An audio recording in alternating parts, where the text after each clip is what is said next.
আসসালামু আলাইকুম। এর আগে দুবাইতে যখন বন্যা হয়েছিল বলছিলাম যে কিছু একটা হইতাছে। এখন সৌদি আরবে আবার বন্যা হইতাছে। ঠিক আছে, আল্লাহ তুমি রহম করো সৌদি আরবে।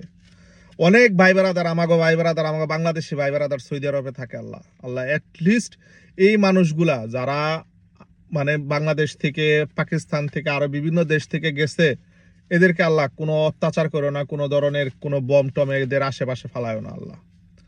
যে শয়তানগুলা, ঠিক আছে, যে শয়তানগুলা মুসলমানদের পক্ষে না থাকে অন্য জায়গায় থাকে, হেগুজ যা মনে হয় তাই ওই জায়গায়, এটা তো তারা নিজেরা যুদ্ধ ঘোষণা করছে, তাই না?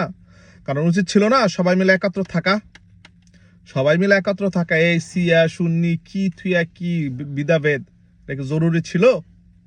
জরুরি ছিল না রে ভাই। সবাই মিলে একত্র থাকলে, ঐক্যতা হচ্ছে একটা লাঠির মতো। ঐক্য থাকলে কেউ কোনো কিছু করতে পারতো না, কিন্তু আমরা তো ঐক্য না রে ভাই। আমাগো এক একজন এক এক রকম ভাই। তো আমরা তারপরে দোয়া করি আল্লাহর রাসূলের দেশ, দোয়া করি আল্লাহ জানে এটারে ঠিক রাখে। ঠিক আছে, কারণ আমাকে হজ করতে যাওয়ার ইচ্ছা আছে, তো আল্লাহ জানে ঠিক রাখে। পাশাপাশি যে সমস্ত জুলুমকারী শাসক রয়েছে, শাসকদের শাস্তিটা খুব জরুরি হয়ে পড়ছে। কারণ এরা এখন আর সেই জায়গায় নাই।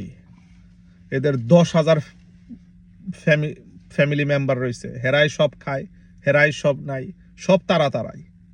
বাকিরা হেরা রাজ পায়ের উপরে পাও তুলে খায়, আর বাকিরা কষ্ট করে।